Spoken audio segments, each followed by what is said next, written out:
Eh bien, bonsoir à tous, on se retrouve sur Radio Fenouillet en compagnie de Stella, Marwan, Sacha et Alice à la technique. Bonjour à tous. Bonjour. Alors aujourd'hui, nous sommes le 4 février 2025 et nous allons parler des 4 films à aller voir pendant les vacances de février. Stella, qu'est-ce que tu vas nous présenter aujourd'hui ? Je vais vous présenter Un ours dans le Jura. Je trouve ce film très bien car il y a du suspense.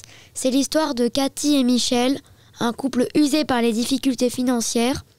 Un jour que Michel est dans sa voiture, il s'écarte pour éviter un ours. Il percute une voiture, tue tous les occupants, trouve des milliers de billets dans le coffre. Je vous laisse aller le découvrir au cinéma. Merci. Déjà, une première idée.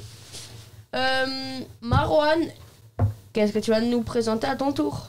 Bonjour à tous, aujourd'hui je vais vous présenter Sonic 3.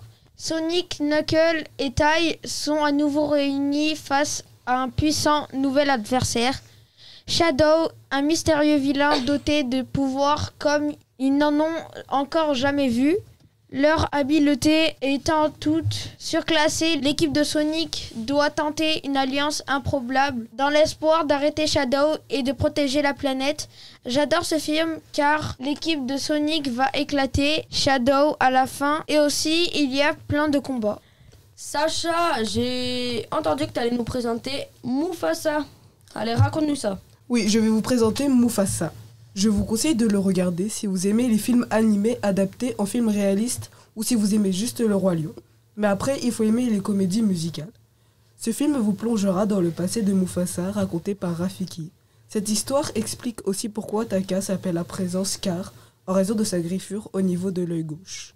Si jamais vous voulez en savoir plus, je vous laisse aller le regarder au cinéma, sachant que le prix est en moyenne de 18 €. Super, là nous avons déjà 3 idées. Et pour terminer, je vais vous raconter le conte de Monte Cristo.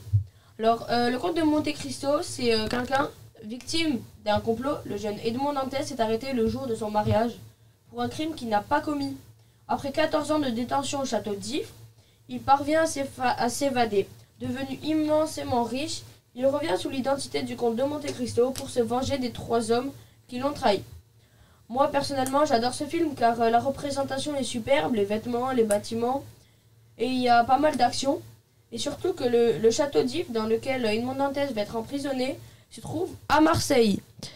C'est déjà la fin de cette émission, j'espère que cela vous a plu. On se dit à bientôt sur Radio Fenouillet.